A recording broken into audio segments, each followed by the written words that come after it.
Hey guys, welcome back to my YouTube channel. तो आज मैं पोर्ट सीरीज को फिर से कंटिन्यू करने जा रहे हैं। तो जैसे कि हमने प्रीवियस एपिसोड में देखा था, लुजंग बोलता कि हाँ, जैसा कि ईगो है सेंट्स का, वो हर चीज को कंट्रोल करना चाहते थे। उन्होंने सन ब्लाइंड रेस को मार दिया होता अगर लीडर नहीं होती उनकी ये। तो एपिसोड नंबर 442 की स्टार्टिंग होती है। हाँ जो ये बोलती है कि स्टार्टिंग के डेज में जब पावरफुल क्लैनों ने टाइम सी के ऊपर कंट्रोल लाया तो वो सन ब्लाइंड रेस के साथ फाइट में थे, पर फिर लीडर ने अपनी एबिलिटी यूज की एक सेंट के वेपन को स्टील करने के लिए और उसकी फिर मेमोरी चेंज कर दी। लुजंग बोलता पर तुमने बोला कि ये किसी को भी मार नहीं सकती है। हाँ जो बोलती है वेल ये डोंगफांग क्लैन के सेंट एम्परर को नहीं मार सकती है। मुझे नहीं पता उसने क्या किया है, पर ऐसा लग रहा है कि गॉडमेन ट्रेसिस को छुपा रही है, इसलिए जो पैट्रियाज थी सन ब्लाइंड रेस की वो पीछे नहीं जा सकती पास्ट में और उसे मार नहीं सकती है। मतलब एक तरह से पास्ट में जाके नहीं मार सकती क्योंकि कुछ है ही नहीं हिस्ट्री का, था पता है कि पहले क्या हुआ था और क्या नहीं। तो जो सन ब्लाइंड रेस की जो लीडर होती है वो अपने हाथ को ऊपर की तरफ उठाती है और बोलती है गैदर। एक लाइट आ रही होती है बीच में, वो बोलती है कि इस टाइम वाटर लुमिनस स्टार होगा। पता नहीं क्या बोल रही है।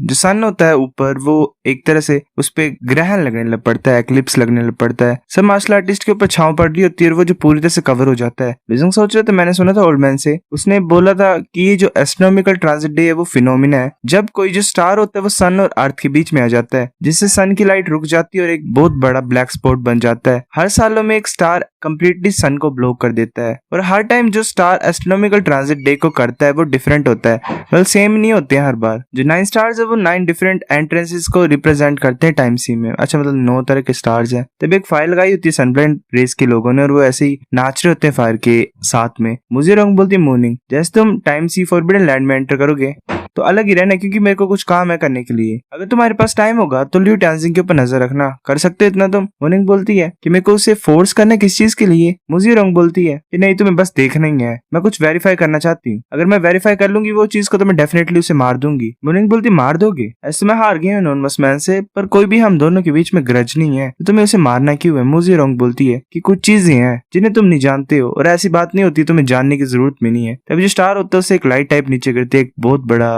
लाइट का पिलर। लेटर बोलती है कि जो टाइम सी फॉरबिडन लैंड है वो ओपन हो गया है, तुम जा सकते हो और एरियाज को एक्सप्लोर कर सकते हो। जो ट्रेजर तुम्हें मिले तुम उन्हें ला सकते हो अपने साथ। बाकी मार्शल आर्टिस्ट खुशी से ऐसे ही मतलब चिल्ला रहे होते हैं, वो एंटर कर रहे होते लाइट में। लुजेंग पीछे मुड़ के बोलते हैं कि चलो चलते हैं। एक मार्शल आर्टिस्ट मतलब हमें अंदर का सीन दिखाता है। एक मार्शल आर्टिस्ट को कुछ ज्यादा गोल्ड मार्शल कॉइंस मिलते हैं, वो बोलते हैं ये तो कुछ ज्यादा गोल्ड मार्शल कॉइंस है और एंट्रेंस पे मिल रहे हैं हमें, चलो जल्दी लेते हैं। लुजेंग बोलता है कि यहाँ पे इतने ज्यादा गोल्ड मार्शल आर्ट कॉइंस क्यों आ गए एंट्रेंस में। हाँ जी बोलती है कि जो टाइम सी है मतलब टाइम सी फॉरबिडन लैंड है उसमें नो एंट्रेंस है जो कि रोटेट होती रहती है। एस्ट्रोनॉमिकल ट्रांजिट डे हर 8 साल में होता है। तो जो वाटर लुमिनस स्टार की एंट्रेंस है वो 72 सालों से बंद थी, मतलब 72 ईयर्स से, इसलिए जो अमाउंट है गोल्ड मार्शल कॉइंस से यहाँ पे एंट्रेंस पे वो ज्यादा हो गया है। मतलब एक तरह से 9 स्टार है वो बारी बारी सन को कवर करते हैं और हर बार डिफरेंट दरवाजा खुलता है फॉरबिडन लैंड का। तो ये जो वाटर लुमिनस स्टार है ये 72 सालों के बाद खुला है, तो गोल्ड मार्शल कॉइंस वेल बन गए होंगे जैसे कि लुजेंग के वर्ल्ड में बन रहे थे। लुजेंग तो अच्छा ऐसी बात है, वो सोच रहा था ऐसे तो मेरे को कोई भी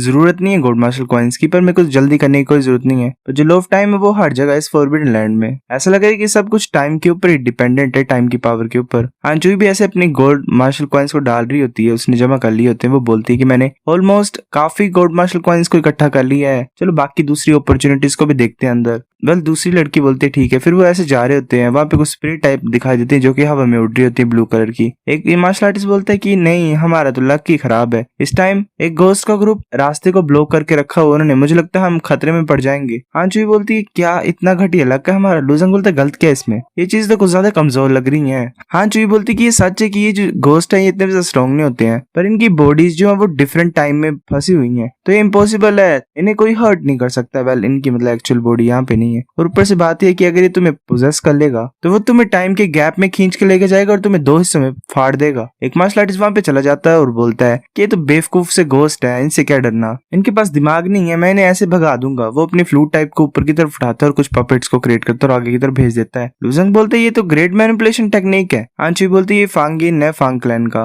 ये कुछ ज्यादा ऑब्सेस्ड था पपेट्स बनाने के लिए और इसने ग्रेट मैनिपुलेशन टेक्निक को कल्टीवेट किया कुछ ज्यादा हाई लेवल पे। इसका हर एक पपेट जो वो मिड रैंक ट्रू गॉड के बराबर है। वो जो स्पिरिट्स होती है मतलब घोस्ट होते हैं वो भी उसके पपेट्स की तरफ आ रहे होते हैं। वो जो इंसान होता है वो बोलता है एडवांटेज लो इसका, आगे की तरफ जाओ। बाकी मार्शल आर्टिस्ट भी ऐसे देख रहे होते हैं। एक हैरानी से बोलता है कि नहीं, आगे तो ग्रुप है एक और। जिस मैन ने अपने पपेट भेजे होते हैं वो सोच रहा होता है कि मैं बिलीव नहीं कर सकता कि हम सिर्फ थोड़े टाइम के लिए डिले कर पाए इन गोस्ट को। वेल जो गोस्ट होते हैं वो डिस्ट्रॉय कर रहे होते हैं इनके पपेट को। हान क्लैन का सेंट एम्परर बोलते हैं कि क्या हुआ इस बार फॉरबिडन लैंड को, इतने ज्यादा गोस्ट क्यों आ गए। ऐसे तो जब फर्स्ट स्टेज होता है टाइम सी के फॉरबिडन लैंड का तो 8 ही गोस्ट होते हैं, इस बार कुछ ज्यादा ही है। लीडर बोलती है कि जो डिफिकल्टी है सी फॉरबिडन लैंड की वो इंक्रीज हो गई क्योंकि एक नया supreme treasure of belief appear हुआ है। वेल नया कोई ट्रेजर आया गाइस। बाकी सेंट भी हैरान होकर बोलते हैं एक सुप्रीम ट्रेजर, वो बिलीफ का एक supreme treasure of belief appear हुआ टाइम सी में। लीडर बोलती हाँ। फिर हम बताया जाता है कि गॉड डोमेन में जो सुप्रीम प्रीमेडियल वेपन्स है वो उनकी फाउंडेशन अच्छी होती है एक तरह से, मतलब वो अच्छे होते हैं, पर जो सुप्रीम क्योटिक वेपन्स होते हैं वो पावरफुल होते हैं क्योंकि उसकी वजह से तुम क्योटिक एनर्जी को यूज कर सकते हो इनडायरेक्टली। पर अगर उनका comparison supreme treasure of belief से किया जाए तो कोई कंपैरिजन ही नहीं है, इनका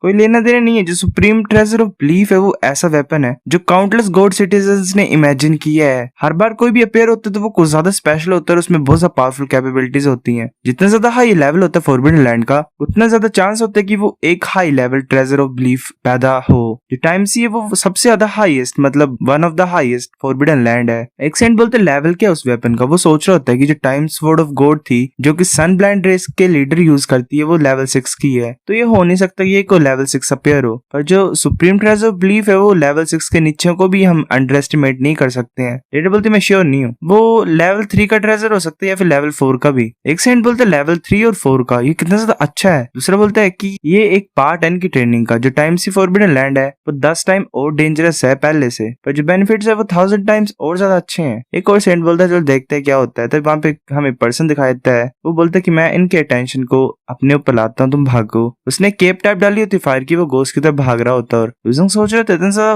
स्ट्रॉन्ग फाइटिंग इंटेंट। इसकी जो डिवाइन एबिलिटी है तो सेम है जान भी की तरह, नहीं ये तो और सा पावरफुल है। ऐसा लग रहा है कि ये वॉर गॉड प्लेस से है, पैलेस से है। तभी ऐसे सभी भाग रहे होते हैं। एक मार्शल आर्टिस्ट बोलते हैं मुझे मेरा इंतजार करो, तभी गोस्ट उसे पकड़ लेता है और उसे फाड़ देता है। वो हान क्लैन की एक लड़की सोच रही थी कितना बुरा है, इसने एक मिडिल रैंक ट्रू गॉड को फाड़ दिया 2 हिस्सों में एक ही इंस्टेंट में। तभी उसके साथ एक होता है मार्शल आर्टिस्ट, उसे भी गोस्ट पकड़ लेते। वो बोलता नहीं, वो जो मार्शल आर्टिस्ट होता है वो उस लड़की का हाथ पकड़ लेते और बोलता मुझे बचाओ। हान चियू भी बोलती बीलाओ, हान लूशू बोल रही होती बीलाओ, वो भाग के जा रही होती बचाने के लिए। तभी लूजंग पहले पहुंच जाता है और उस मार्शल आर्टिस्ट के हाथ को कट कर देता है और हान बीला को बचा लेता है। उसने हान बीला और हान चियू दोनों को उठाया होता है ऐसे गोद में और बोलता है हान लूशू को कि यहाँ पे खड़े मत रहो, तुम भागो।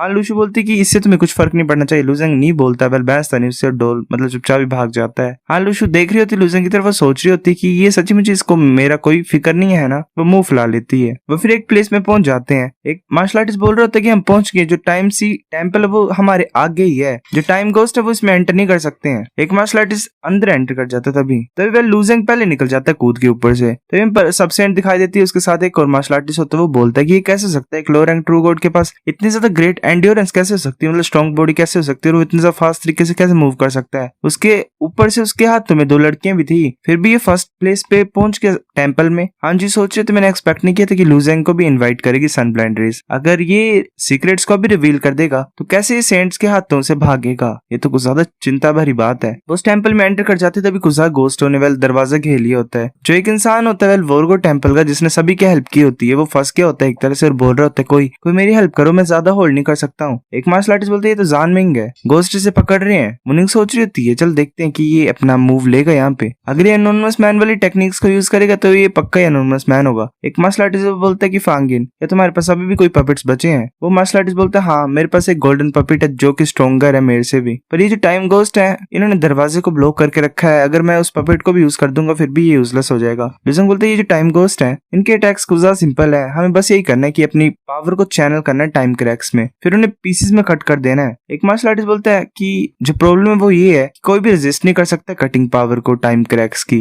लूजंग बोलते तुम्हें चिंता नहीं करनी है, मैं ब्लॉक कर दूंगा कटिंग पावर को जो कि स्पेस की है, टाइम की है। मतलब कुछ चीजें होती हैं जिन्हें तुम पीसेस में कट नहीं कर सकते हो। लूजंग बोलते मास्टर इविल मेरी साल में वापस आ जाओ अभी के लिए, मुझे गोल्डन बीस्ट स्टैच्यू को यूज करना है। मास्टर इविल बोलते ठीक है। लूजंग इस बीस्ट को बाहर निकाल देता है। लूजंग बोलते जाओ। वो जो टाइगर होता है वो आगे की तरफ जा रहा होता है, वो जो गोस्ट होते हैं उस टाइगर को पीसेस में कट कर देते हैं। मुनिंग सोच रहे थे तो ये ज्यादा वैल्यूएबल ट्रेजर नहीं है, मैंने सुना कि उस पर्सन को दिया जाता जो कि हान क्लैन की अर्निंग को सबसे ज्यादा करता है, जिसके सबसे ज्यादा कॉइन्स होते हैं। पर जो फर्स्ट प्लेस था वो तो हान लूशू को था, तो ये इसके हाथ में कैसे पड़ गया। लूजंग का जो टाइगर होता है वो द्वारा हील हो जाता है और आगे की तरफ जा रहा होता है। लूजंग सोच रहा होता है तो जो गोल्डन स्टैच्यू है वो पीसेस में कट हो गया, पर ये द्वारा अपने आप को रिफॉर्म कर सकता है और ये और ज्यादा फास्ट मूव करता है, तो ये जितने भी टाइम गोस्ट है उनके अटेंशन को पा सकता है। ये परफेक्ट है यहाँ पे यूज करने के लिए। तो सभी गोस्ट उस टाइगर के पीछे पड़ जाते हैं, वह लायन के पीछे। लुजंग बोलता है आप भागो। जान जल्दी से भागता और अंदर पहुंच जाता है। वो लुजंग के पास जाके बोलता है शुक्रिया। लुजंग बोलता है तुम्हारा वेलकम, मैंने बस वही चीज की है जो मेरे को करनी थी इतने ज्यादा डेंजरस सिचुएशन में। मतलब हम बच गए क्योंकि तुम्हारी वजह से था, तुमने सभी को बचाया एक तरह से।